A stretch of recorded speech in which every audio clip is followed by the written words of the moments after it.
কলকাতায় 3 দিনের জন্য এসেছি, তার পুরো একটা দিন এখানেই আমি কাটিয়ে দিলাম। কেন সকালবেলা ছাত্রদের সাথে একটাই ছিল, স্কুলের ছাত্রদের সাথে। আর এখানে এসে যে একটা অনুষ্ঠানটা দেখলাম, যেটা শুরু হলো, সেটা অসাধারণ। সেটা অসাধারণ এই কারণেই যে 3D অ্যানিমেশনে ভবিষ্যতে কি হতে চলেছে। আর সবচেয়ে ভালো এটাই যে এটা কিন্তু grounded in science and reality. মানে অ্যানিমেশন হলেও আর একটা মানে সাইন্টিফিক মানে ইসের মতো গল্পর মতো হলেও কিন্তু গ্রাউন্ডেড ইন রিয়ালিটি, যে সাইন্টিফিক রিয়ালিটি। এই জন্য এটা সবাই ভালো, আমার খুব ভালো লাগলো। আর এখানে যারা আসবে, যারা দেখতে, বাচ্চা থেকে বয়স্ক যারা, সবারই এটা খুব ভালো লাগবে। কেন মহাকাশ এমনই একটা জিনিস যা নিয়ে আমাদের সবার এক্সাইটমেন্ট আছে।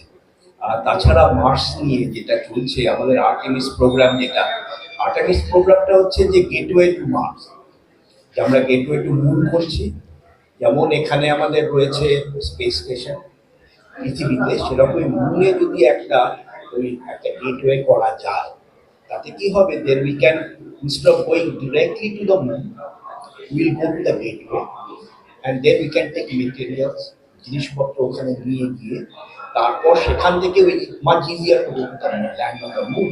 আইডিয়া হচ্ছে যে যেহেতু যদি মার্সে হিউম্যান বিং পাঠাতে হয়, the technology that we have is the one way ticket now আমরা পাঠাতে পারি, but we can't guarantee safe return. কিন্তু মুন থেকে করলে কি হয়, যেহেতু আমাদের পৃথিবীর মধ্যাকর্ষণটাকে অলরেডি মানে ওটা উপরে এসেছি, অতিক্রম করেছি, মুনে গ্র্যাভিটি অনেক কম। তার ফলে ওখান থেকে যদি লঞ্চ করা হয়, it will be much easier. On top of that, idea যে এই যে দেখালো যে মুনে জলের খোঁজ করা হচ্ছে অন্ধকারের জায়গায়, কারণটা কি? Because if there is water, will be able to convert that water to hydrogen, and that hydrogen can act as a fuel to go to Mars. So that is the idea behind this Artemis program. আর সেই জন্য এটা দেখে সত্যি আমার খুব ভালো লেগেছে, it's very exciting.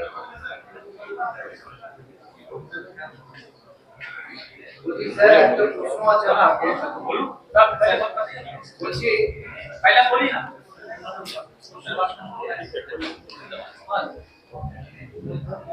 Sir, এই যে ওয়ান স্টেপ টু মার্স, আমাদের মানুষ মার্সে গেলে যা যা উপকৃত হবে সেটা যদি একটা অনলাইন দেয়, কি আমরা শিখতে পারি বা নিউ জেনারেশন কি ইন্সপিরেশন নিয়ে এগোবে? কিন্তু মার্সে গিয়ে যে থাকার